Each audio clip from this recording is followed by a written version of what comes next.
Alright fellas, here's a quick video of my plow I made. Well, I cut it down and mounted it on my kubota.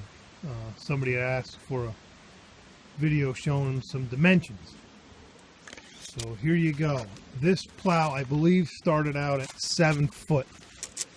And the way I have it, it's 6'2".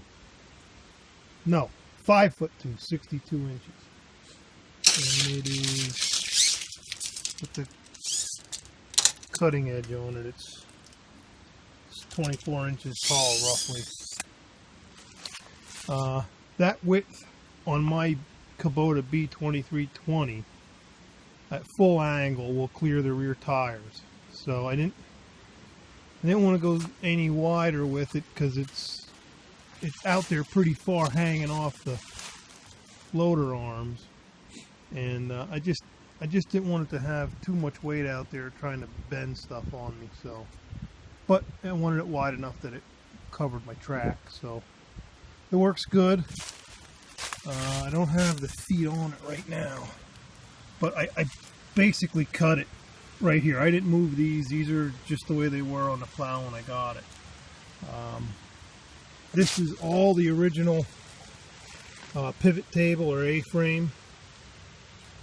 I just cut it here, and then I made this. The red stuff that you see there is primered steel. It's all stuff that I made. I made these. I took a piece of square tubing and cut it out. It worked okay, but the tubing's rounded, and it's okay here, but down this side it got a little funky on me, but it works. If I did it again, I would just do it with all flat steel bar stock, maybe like an angle and just a piece of flat steel, something a little simpler than that.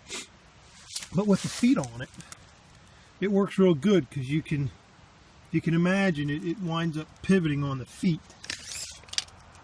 You can pivot it on the feet here and lift your loader arms up and down, and it'll do two things. It'll adjust how aggressive of an angle the plow takes towards the snow, and then it'll also adjust how far off the ground your cutting edge is. So it works out pretty decent. It's got the trip springs on it. Let's see if I can show you. This piece here pivots like that. So on the loader arms, if you can imagine, the whole plow can ride up, and if you put it on you lower it, and then you kind of dump your bucket, it lets the plow float. If you welded a chain on here up to one of your supporting tubes on your loader, it would be a lot easier way to do this. And to be honest with you, using an old plow like this, I don't even know if I needed to incorporate some kind of floating mechanism in here, because everything's so loose anyway. But it turns out it worked pretty good.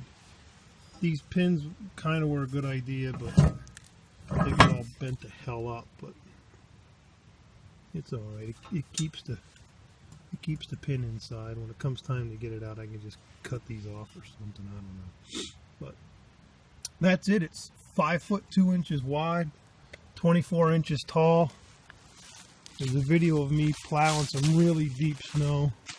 Don't kid yourself. That snow that I'm plowing that's really deep is very light, fluffy snow. It's like powder.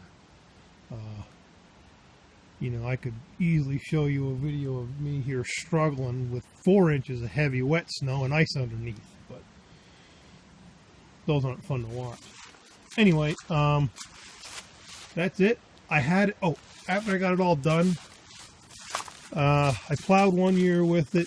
It was all rusted up and looking kind of nasty, and I had a guy nearby. He sandblasted this whole thing, except for the stuff I painted red, but the whole plow frame and everything. I took it all apart. I gave it to him for 500 bucks. He sandblasted it down to bare metal, and then what the hell did he do? Powder coated it. The cutting edge isn't powder coated, but the rest of it is.